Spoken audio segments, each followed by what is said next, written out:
विश्वास का, आस और विश्वास का, जन जन के जीवन की खुशहाली का दर्पण, जन जन के जीवन की खुशहाली का दर्पण। ये है कृषि दर्शन, ये है कृषि दर्शन। जय किसान, जय राजस्थान, जय भारत। भारत सरकार के कृषि मंत्रालय के कार्यक्रम कृषि दर्शन में आप सभी किसान भाई बहनों का बहुत बहुत स्वागत, नमस्कार।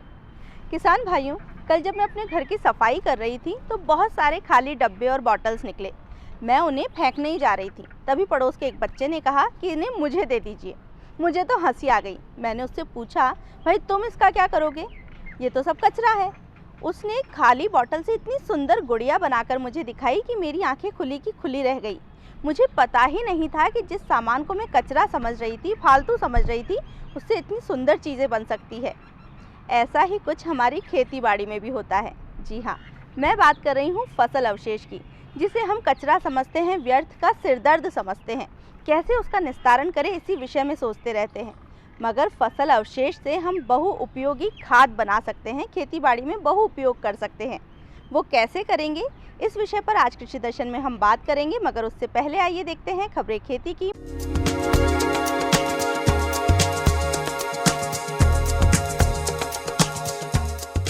किसान भाइयों नमस्कार, खबरें खेती की में आप सभी किसान भाइयों का स्वागत है। आइए सबसे पहले एक नजर डालते हैं आज की खास खबरों पर। देश का पहला सौर ऊर्जा संयंत्र भालोजी में शुरू। कृषि उपभोक्ताओं को अब 2 महीने के आधार पर जारी होगा बिजली बिल और रसायनों के संतुलित प्रयोग से घटेगी कृषि लागत। केंद्र सरकार की कुसुम कंपोनेंट ए योजना के तहत देश का पहला सौर ऊर्जा संयंत्र जयपुर जिले के भालोजी गांव में शुरू किया गया है। इस अवसर पर ऊर्जा मंत्री डॉक्टर बी.डी. कल्ला ने कहा कि ये मुख्यमंत्री की अक्षय ऊर्जा के क्षेत्र में विकास और निवेश की महत्वाकांक्षी योजना है। उन्होंने कहा कि राज्य सरकार द्वारा दिसंबर 2019 में सौर ऊर्जा, पवन और हाइब्रिड ऊर्जा की नवीन नीतियां भी जारी की जा चुकी हैं। वर्ष 2025 तक कुल 38,000 मेगावाट अक्षय ऊर्जा क्षमता की स्थापना का लक्ष्य है। डॉक्टर कल्ला ने कहा कि प्रदेश के किसानों द्वारा अपनी बंजर और अनुपयोगी भूमि पर कुसुम ए योजना के तहत सौर ऊर्जा से विद्युत उत्पादन की प्रथम परियोजना स्थापित करके आज राजस्थान देश का पहला राज्य बन गया है। श्री कल्ला ने बताया कि सरकार द्वारा बजट घोषणा वर्ष 2019-20 के तहत प्रदेश में इस योजना के अंतर्गत 2,600 मेगावाट क्षमता के सौर ऊर्जा संयंत्र स्थापित करने का लक्ष्य निर्धारित किया गया था, जिसमें से अब तक 722 मेगावाट क्षमता की परियोजना के लिए लेटर ऑफ अवार्ड जारी किए जा चुके हैं। इस परियोजना का निर्माण 3.5 एकड़ भूमि पर किया गया है। बीपीएल कृषि सहित छोटे घरेलू उपभोक्ताओं को अब 1 माह की जगह 2 महीने के आधार पर बिजली बिल जारी होगा। ऊर्जा विभाग के संयुक्त शासन सचिव चिन्मय गोपाल ने एक आदेश जारी करते हुए बताया कि मुख्यमंत्री द्वारा राजस्थान सरकार के बजट 2021 में बीपीएल घरेलू छोटे उपभोक्ताओं 150 यूनिट तक और सभी कृषि उपभोक्ताओं को विद्युत बिल प्रत्येक माह के स्थान पर 2 महीने के आधार पर जारी किए जाने की घोषणा की गई थी। ऐसे में शासन सचिव ने अजमेर, जयपुर और जोधपुर विद्युत वितरण निगम लिमिटेड के प्रबंध निदेशकों को आदेश जारी किया है कि वो अपने निगम के अधीन फ्रेंचाइजी क्षेत्र को छोड़कर बीपीएल, छोटे घरेलू उपभोक्ता और समस्त कृषि उपभोक्ताओं को विद्युत बिल प्रत्येक माह के स्थान पर 2 महीने के आधार पर जारी करें।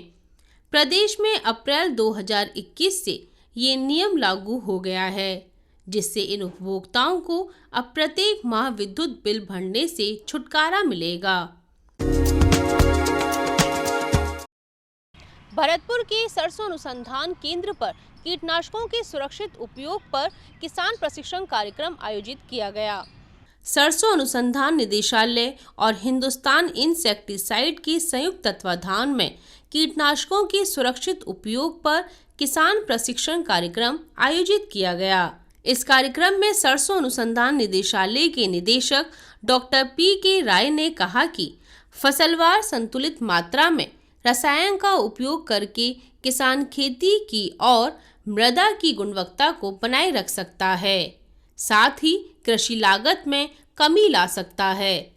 उन्होंने कहा कि जहां तक हो सके किसान कीट रोग के लिए समन्वित प्रबंधन मॉडल अपनाएं और जैव उर्वरकों और कीटनाशकों का उपयोग करें।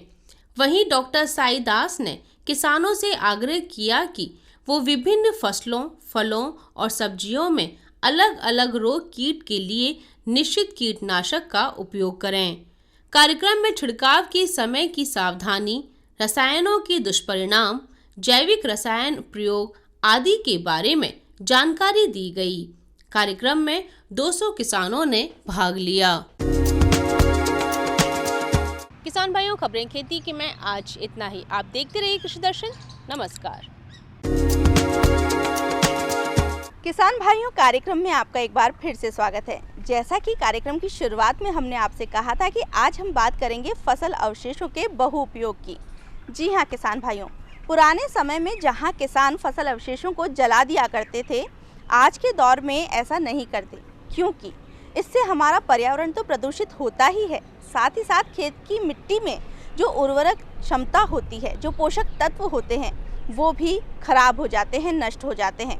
इसीलिए हमें फसल अवशेषों का सुनियोजित तरीके से सोच समझकर उपयोग करना चाहिए, बहुउपयोग करना चाहिए, उनका स्वरूप बदलना चाहिए। वो कैसे होगा, इस विषय पर जानकारी देने के लिए आज हमने कार्यक्रम में आमंत्रित किया है डॉक्टर शंकर बाबू को। किसान भाइयों, अभी फसलों की कटाई का समय चल रहा है। कटाई के साथ साथ गहाई भी चल रही है। पहले ज़्यादातर कटाई का काम हाथों से करते थे किसान खुद।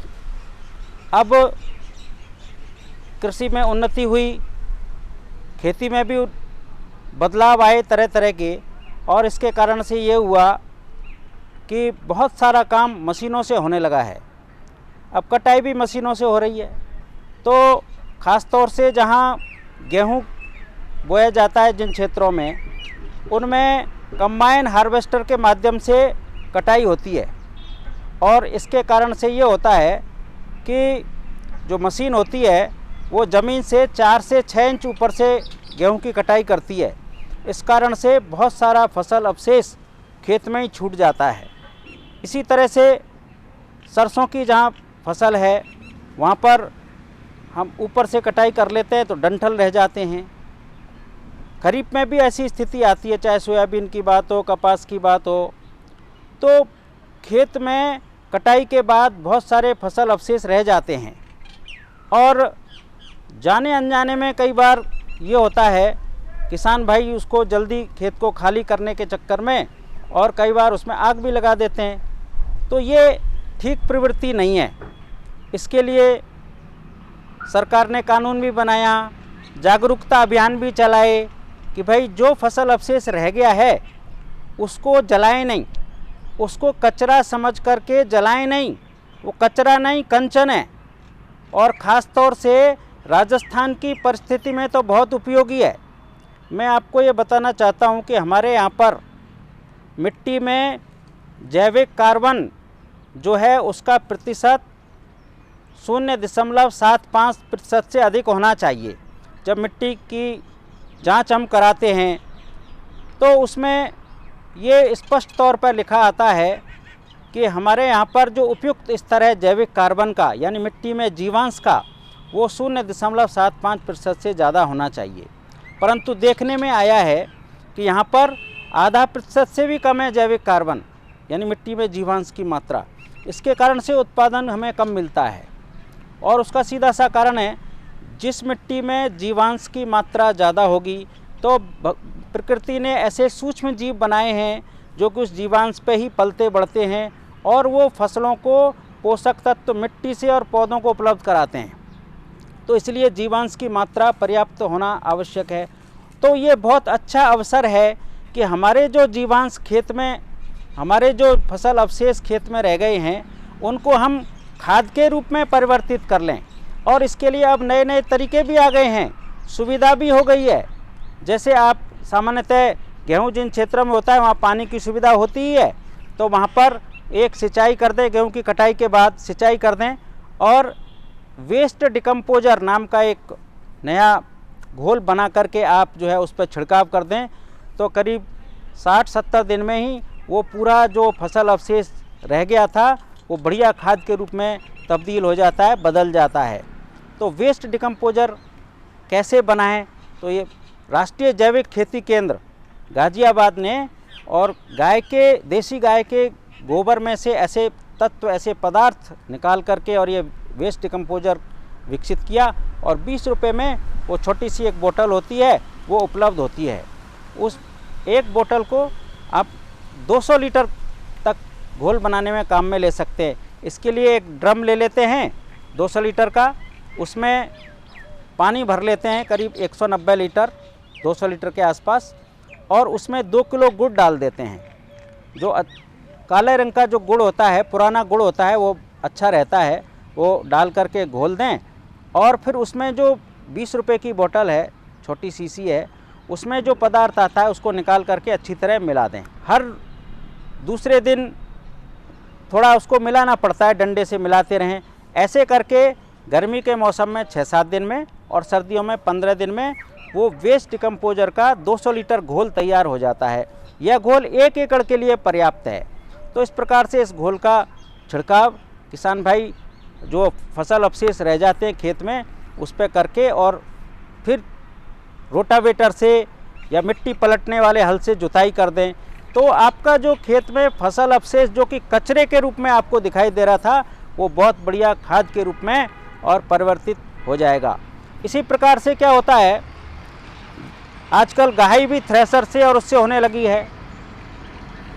सरसों है तो उसकी तूड़ी निकलती है, तो तूड़ी क्या होती है, वैसे तो आजकल ईंट भट्टे वाले लोगों को अब किसान भाई बेचने लगे हैं, लेकिन बहुत सारा खाकड़ा भी ऐसा निकलता है जो कि कम उपयोग का होता है, उसका बढ़िया खाद बना करके किसान भाई उपयोग में ले सकते हैं। तो आजकल जैसे बहुत जागरूकता आई है, किसान भाई वर्मी कंपोस्ट भी बना रहे हैं, नेडैप कंपोस्ट भी बना रहे हैं, सुपर कंपोस्ट भी बना रहे हैं, यानी सुपर फास्फेट का उपयोग करके और खाद बना सकते हैं। तो इस प्रकार का उसको अपन कचरा नहीं समझ करके और बजाय उसको जलाने के और उसका बढ़िया खाद बना करके उपयोग में ले सकते हैं। बहुत सारे किसान हैं जो ऐसा काम कर भी रहे हैं और कचरे से कंचन बना करके जो है खेती में लाभ उठा रहे हैं।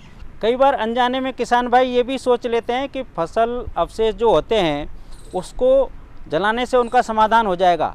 वो समाधान नहीं होता, वास्तव में समस्या पैदा हो जाती है। जलाने के तो कई नुकसान हैं।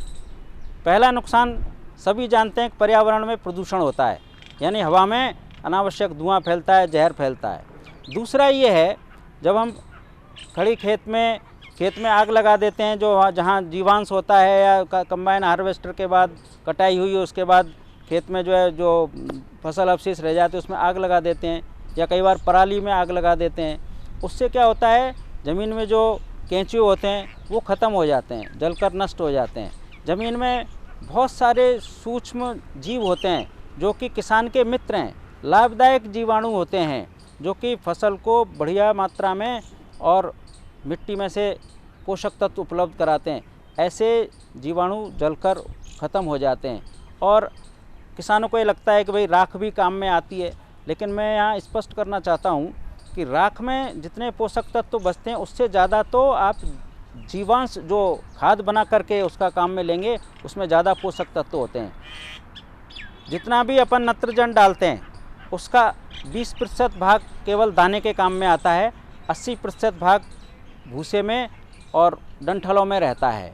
इसी प्रकार से लगभग 65% फास्फोरस रहता है भूसे में और करीब 25 से 35% पोटास रहता है।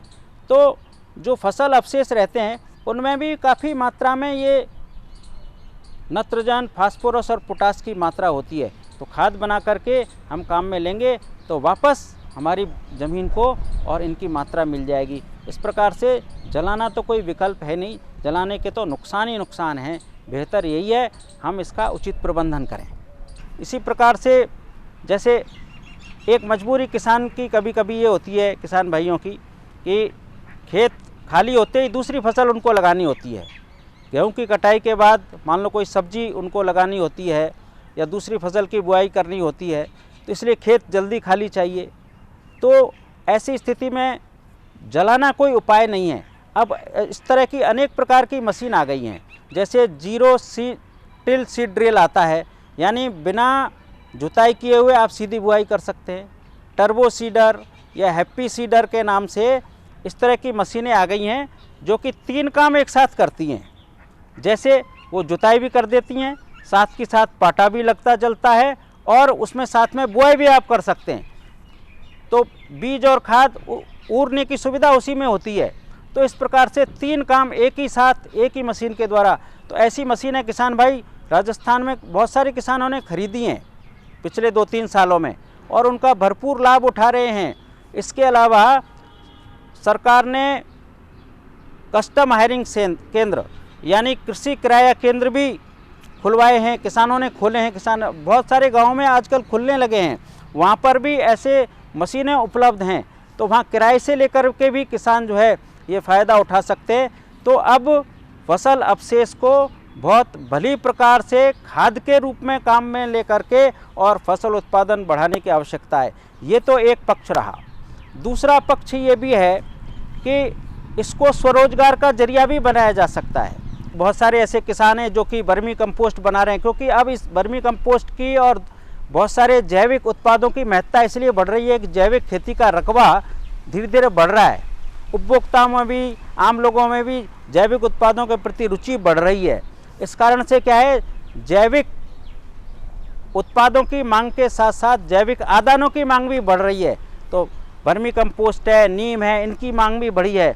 तो बहुत सारे किसान जो है युवक हैं वो वर्मी कंपोस्ट बना करके और इस तरह से बेच रहे हैं। इसी प्रकार से रॉक फास्फेट का उपयोग करके, रॉक फास्फेट गोबर और कचरे का उपयोग करके यानी फसल अवशेष का उपयोग करके और बढ़िया गुणवत्ता का प्रोम फास्फोरस रिच ऑर्गेनिक मैन्योर, जिसको संक्षिप्त में प्रोम भी कहते हैं, फास्फोरस युक्त और जो है खाद बना सकते हैं। बहुत सारे किसान बना भी रहे हैं। तो इस प्रकार से आपको बाजार जाने की आवश्यकता ही नहीं है। डीएपी के लगभग एक विकल्प के रूप में और प्रोम खाद का उपयोग जैविक खेती में अब होने लगा है। इसी प्रकार से भारतीय मृदा विज्ञान संस्थान है भोपाल में, उसने खाद बनाने का एक बहुत बेहतरीन तरीका ईजाद किया है और उसको किसान उपयोग में लेने लगे हैं। उसका नाम है फास्फोरस नत्रजन सल्फर युक्त खाद।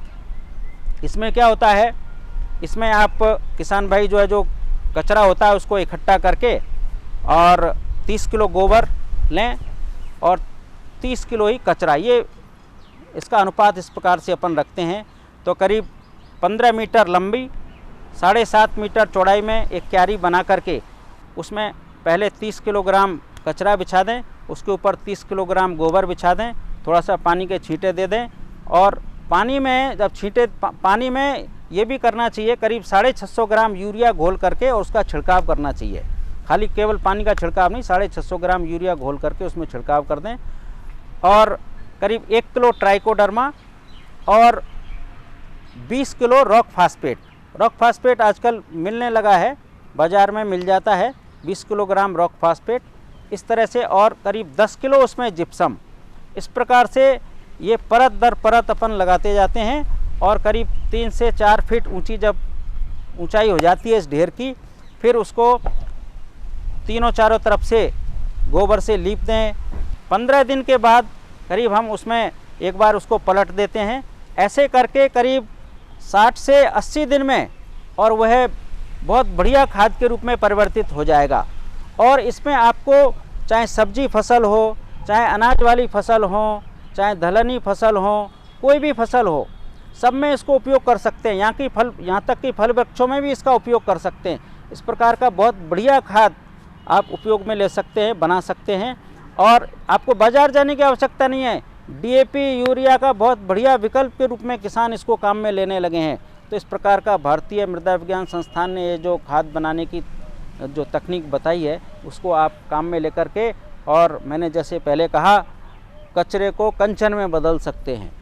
इसके साथ साथ अनेक प्रकार के स्वरोजगार, जैसे धान का पुआल है या इसका तूड़ी बस्ती है, या ये गेहूं का खाकड़ा होता है, गेहूं का भूसा होता है, उससे जो है मशरूम उगा रहे हैं किसान भाई।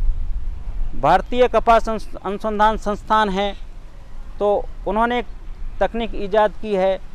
तो जो कपास के डंठल होते हैं उनको थ्रेसर में डाल करके चूरा बना लेते हैं, भूसा टाइप बना लेते हैं वो, और उस पर मशरूम सफलतापूर्वक उगाई जा सकती है।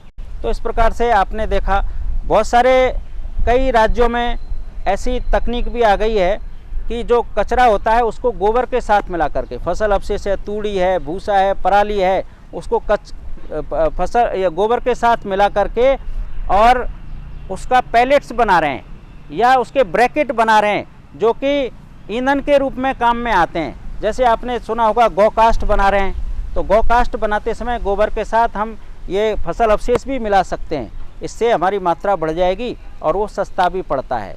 तो गौकास्ट बनाकर गौकास्ट के रूप में भी इसको काम में ले सकते हैं, गौकास्ट बनाने में।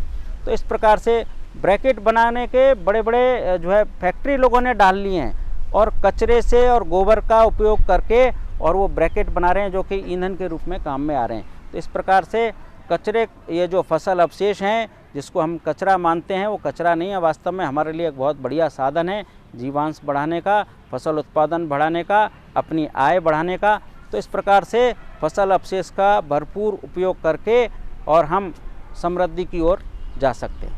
किसान भाइयों, ये थे डॉक्टर शंकर बाबू, जो हमें बता रहे थे कि फसल अवशेष अब सिरदर्द नहीं बल्कि लाभ का सौदा है।